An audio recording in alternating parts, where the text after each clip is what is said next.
Prepare to get gas because it's time for the Week in Gear, the show that keeps you up to speed on everything worth knowing in the world of guitars, amps, pedals and studio gear.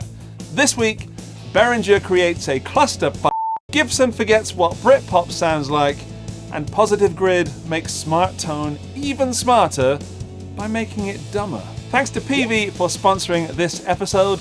More about them in a bit. Okay, let's kick off this week's most exciting gear releases with a Fender Kingfish. Blues fans, this one is for you. Fender has just dropped the Kingfish Delta Day Telecaster DELUXE, and it's easily one of the most striking artist models they've released in years. It's built to honour Christone Kingfish Ingram's fierce, soulful playing. The guitar mixes classic 70s Fender design with some more premium modern appointments, and that Daphne blue finish absolutely pops, especially against the oversized 70s headstock and the parchment pickguard. It ticks a lot of boxes for me. I dig this look so much. It is crafted with an older body, which is topped in a gloss urethane finish. You've also got a 70s, or rather un-70s, 4-bolt roasted maple neck with a soft V profile and that 70s headstock. There's a rosewood slab fingerboard. It's got a 12-inch radius and there are 21 narrow tall frets. Electronics wise, this Tele is not subtle. Fender has dropped in a pair of custom Kingfish humbucking pickups, which are brand new and I've forgotten what they're called. So it'll be on the screen now. But they're designed to capture Ingram's fat, sustaining lead tone and that, can we call it a gritty attack? Yeah, that's what we'll call it. Each pickup has its own volume and own tone control, true to the old school deluxe layout, plus a 3-way toggle on the upper horn for classic 70s deluxe switching. Hardware includes a 6-saddle adjustomatic bridge with an anchored tailpiece. There's nickel and chrome hardware and those Fender vintage style tuners. It ships strung with 10 to 46 nickel plated steel strings and it comes in a deluxe molded case. Now, price-wise, it's around 2,500 notes, which is a serious investment. I played the original purple one in Guitar Center when I was at NAMM this year, and I enjoyed it a lot. It was a great sounding guitar. It looked beautiful. This particular one wasn't very clean, but the neck for me was just not as clubby as I was expecting, and not quite enough of a V in it for me. I love Telecaster Deluxes, or Deluxe Telecasters, whichever way you put it. I don't own one yet, but as soon as I find one with a big old thick neck, I'll be adding it to the list. Sadly, this model is not it. The gasometer creaks its way up to wish list, and I hope that that price comes down. Speaking of prices, here's a Gibson. So, Noel Gallagher is back on stage with Oasis this year. You probably know that. You probably have an opinion about it. Some of us got tickets, and some of us missed out, and they are still salty about it. As a guitarist, one of the most noticeable things about the first live shows was Noel's black Les Paul, and Gibson promptly responded with an ultra-limited Murphy Lab version that none of us could afford. But now there's a version that maybe some of us could afford. The Gibson Noel Gallagher Les Paul Standard. It's a full-fat LP spec. You got mahogany body with a maple cap, a slim taper mahogany neck, and a bound rosewood fingerboard, which gives you a 12-inch radius and 22 medium jumbo frets.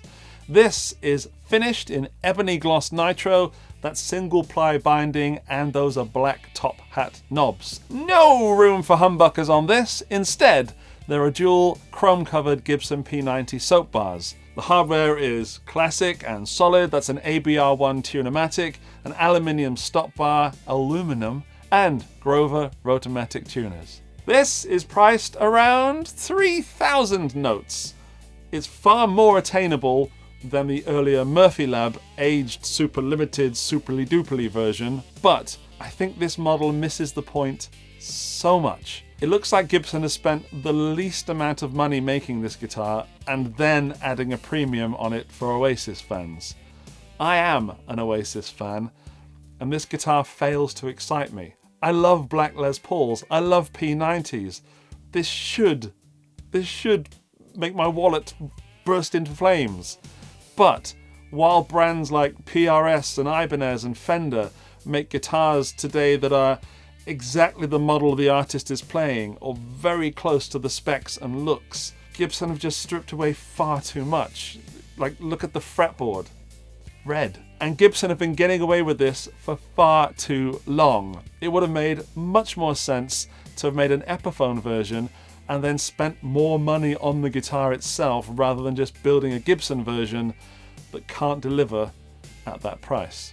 That being said, I of course haven't played it, and this might be one of the best feeling, best sounding Les Pauls out there, but it definitely doesn't make me want to pick it up and play it as a Les Paul fan or as an Oasis fan.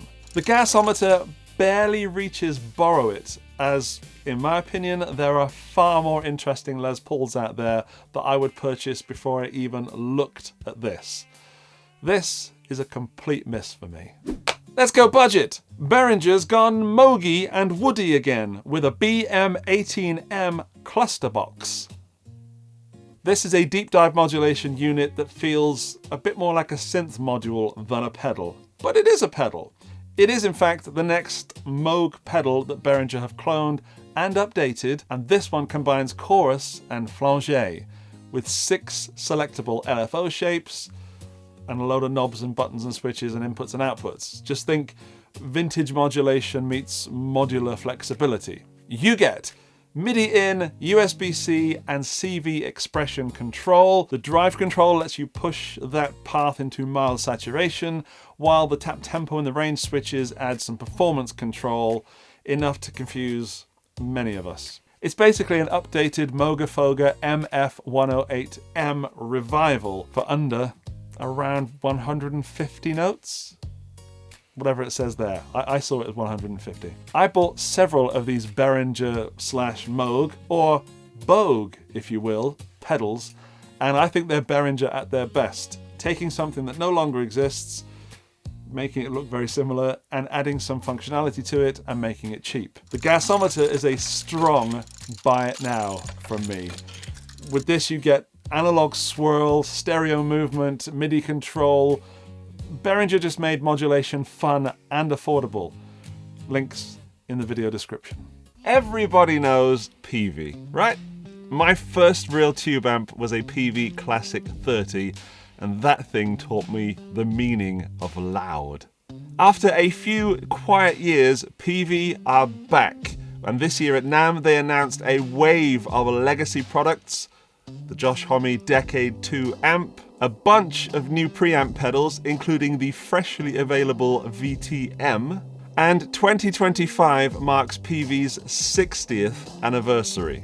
Since 1965, they've been under the same ownership, Hartley PEAVEY, one of the last standing from that generation of pioneers like Leo Fender and Jim Marshall, who shaped the entire industry.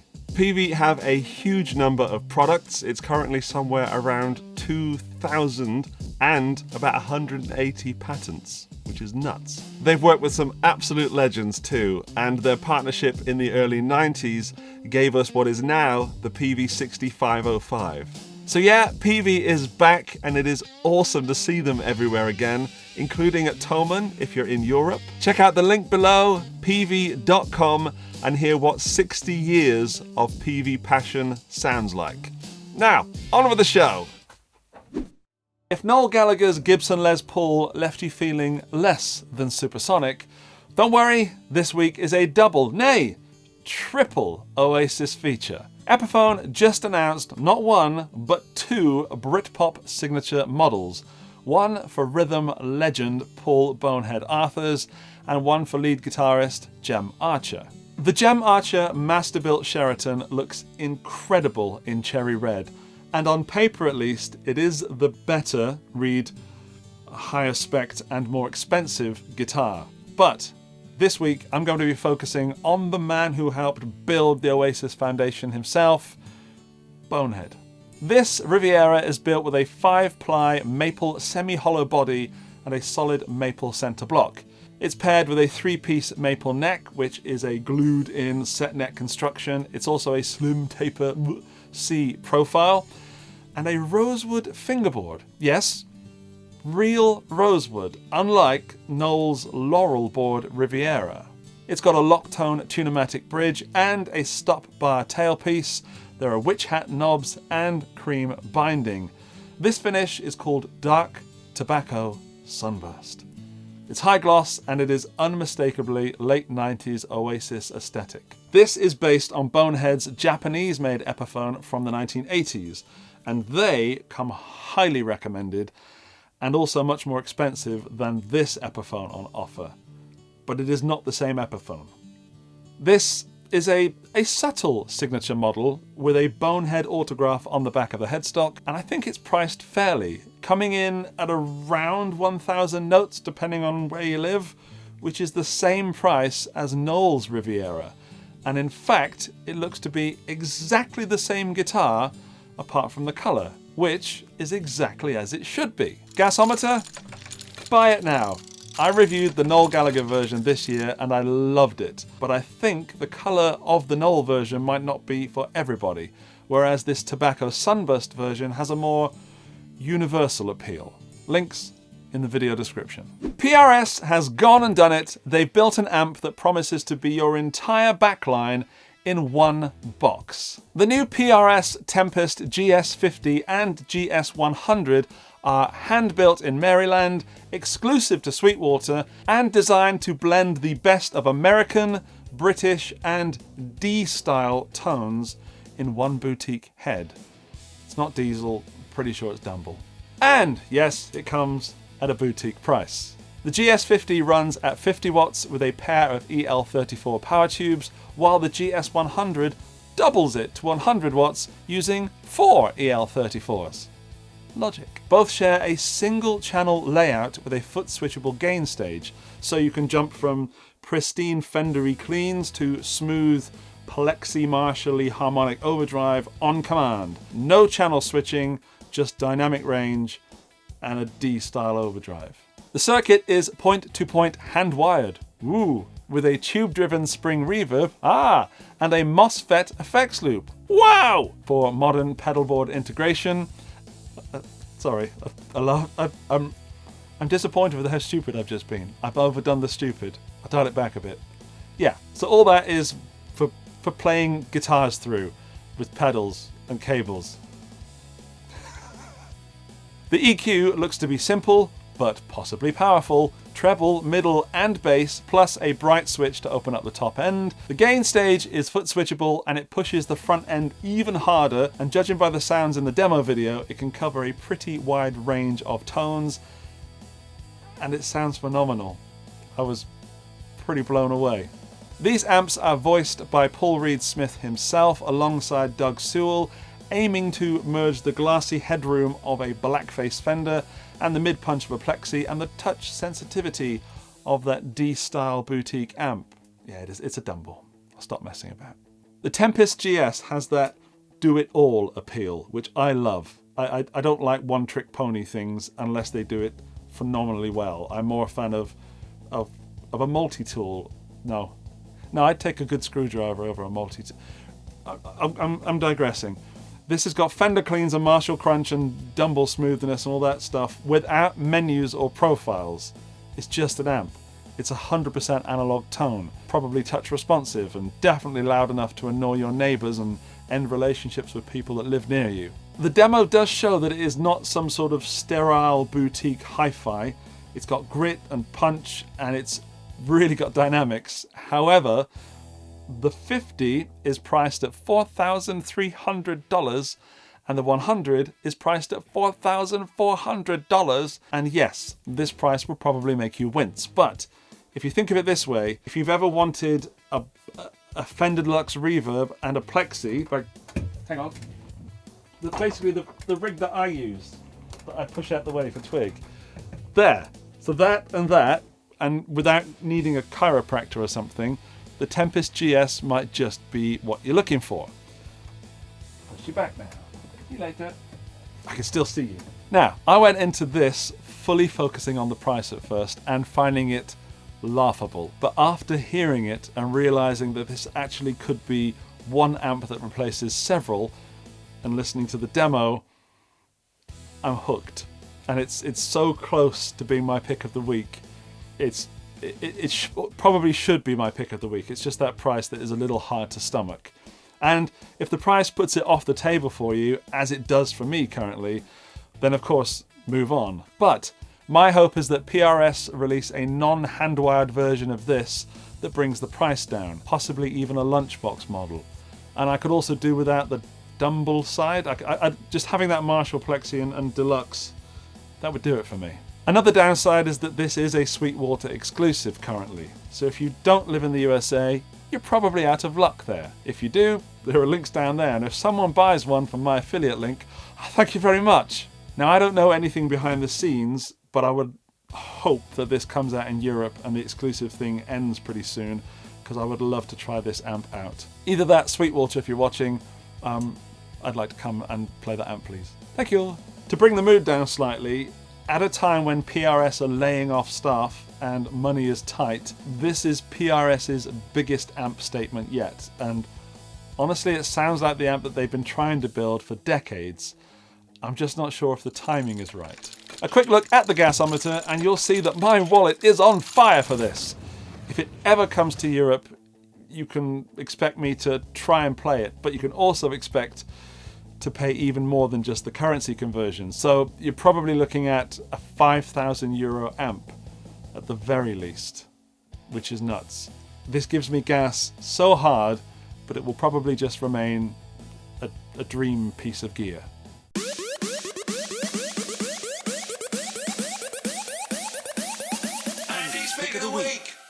Now this week's pick of the week isn't another pedal or amp, it's something way more practical. The Positive Grid Spark Neo Core wired smart headphones, and they might just be the best value practice solution out there right now. Oh, that's a big statement. Where am I? Oh, I've been away recently, they're in my suitcase still. These are the wired sibling of the wireless Spark Neo Pro, and they bring the full Spark amp and tone engine into a compact pair of studio-style headphones, and at a much lower price. The Neo Core uses the same 40mm drivers powered by Positive Grid's smart DSP engine, and that's to create the feel and response of real amps. In this you get 33 amp models and 43 effects, which are also pulled straight from the Spark ecosystem. You basically have a pair of headphones that you plug your guitar or bass directly into the 1/4-inch input, you launch the Spark app on your phone or tablet, and you've got instant access to thousands of tones and smart jam tracks and auto chords and backing rhythm tools. It's really good. I have the Neos, the wireless ones, and it is my go-to practice tool. It's just fantastic, especially like the smart jam track thingy. That's really cool. But where the Neo Core stands out is the focus in its value. You still got the Bluetooth to stream your backing tracks from your phone if that's your jam, but your guitar signal stays wired, and this makes so much more sense, and I'm surprised that I didn't see it coming. Kick myself for it. As I've said, I have the wireless version, and I think that these are great value at around 250 notes, but these new wired core versions are coming in at around 160 notes, which for me makes them an absolute no-brainer. Also, because it's running the same software engine as the full Spark ecosystem, I'm pretty sure that every tone you create here will sync across devices. I've not actually tried it, but I think if you get at least the amps and stuff and all the names are the same, so you should be able to get pretty close, if not actually sync the preset from one device to another. From your headphones to your Spark amp to the Spark Mini, if you hate yourself, and the Spark Cab, and the Spark app. One thing for sure, they do sound ridiculously good. For silent playing with one device, this is as close to an amp in the room with headphones that I've ever got. For players that don't need wireless guitar streaming and just want plug-in simplicity with no lag, this is a smart buy. They make Spark's tones more accessible, more affordable, and frankly, more practical for everyday use. If you want real amp tone without annoying your neighbors, the Spark Neo Core is an absolute winner, and that's why it's my pick of the week. Well done, Positive Grid.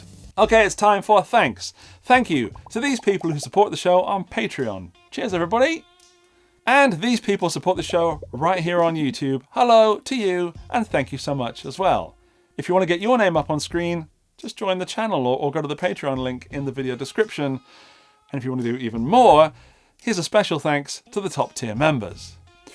Alinta, Antonio Cruz Barreto, Buddha Blue, Boom Shakalaka, Buzzle, Dirk, Doug Paget, Yindrik Strelka, Johnny McBadminton, Kultur Matt, Mike Lute, Gary O'Neill! Holy moly, that's 8675309.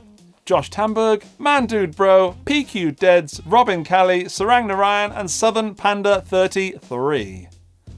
Thank you, top tier members. You help make this show possible every week.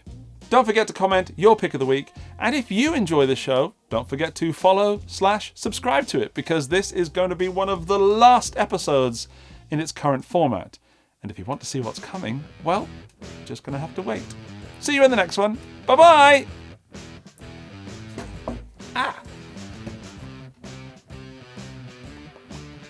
What did I want to say there?